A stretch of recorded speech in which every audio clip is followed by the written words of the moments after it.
I grew up in a small town.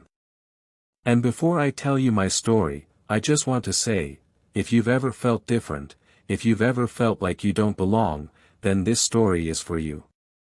Please don't forget to subscribe, because these are the stories people try to hide, but they need to be told. When I was a child, the town looked simple and beautiful from the outside. Red brick houses, white fences, a church in the middle, and kids riding bikes down the street. But behind that picture was something darker, something that shaped my whole life. I was different. My skin was darker than most of the kids around me.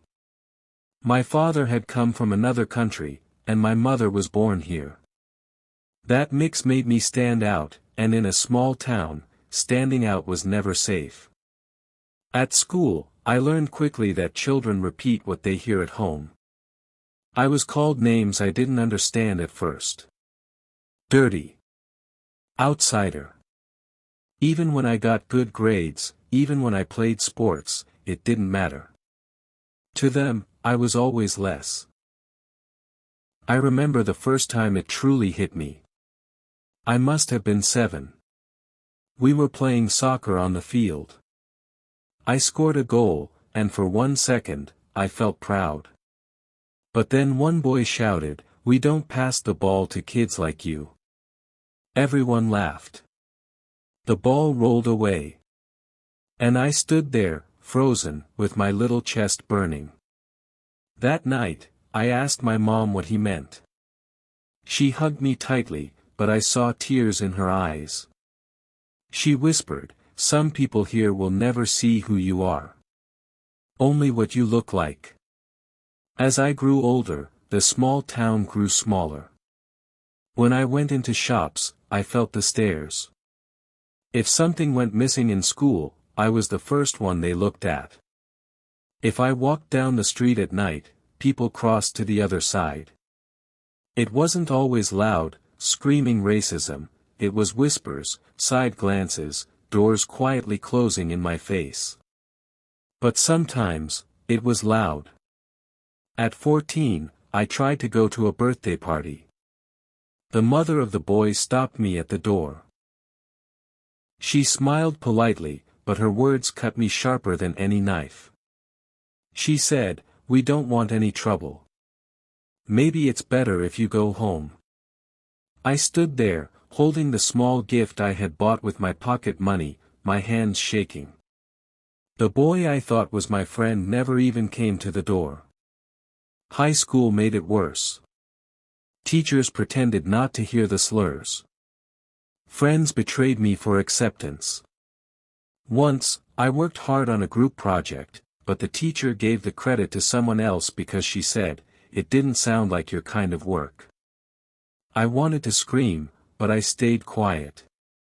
Silence was safer. The older I got, the more I realized racism wasn't just in the kids, it was in the parents, the teachers, the police, the entire system of that little town. Jobs were given to the same families. Respect was handed out based on skin color. And for me, every door felt locked. But the hardest part wasn't how they treated me. It was how it changed me. I started doubting myself. I started believing their lies, that maybe I wasn't good enough, that maybe I didn't deserve to belong.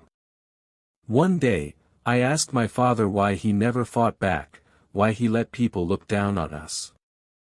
He looked at me with tired eyes and said, "Son, sometimes surviving is the only fight you can win here." His words broke me, because I didn't want to just survive. I wanted to live. Years passed. I left the town as soon as I could, running to the city, chasing freedom, chasing air I could finally breathe. And in many ways, I found it. But here's the truth nobody tells you: when racism carves scars into you as a child, you carry them forever. I can still hear the laughter on that soccer field. I can still feel the shame of standing outside that birthday party. I can still taste the silence I swallowed every single day. I thought leaving would heal me. But the pain doesn't end when you walk away. It follows you, in your memories, in your insecurities, in the way you hesitate to trust people. Now, whenever I visit my hometown, nothing has changed. The houses are the same. The church bell still rings. The kids still ride their bikes. And the whispers are still there. Only now, they say them a little quieter, because time has taught them how to hide it better. I grew up in a small town where racism never left. And maybe it never will. That's my story. It doesn't end in victory. It doesn't end in justice. It ends with pain, pain I still carry, pain I'll never forget.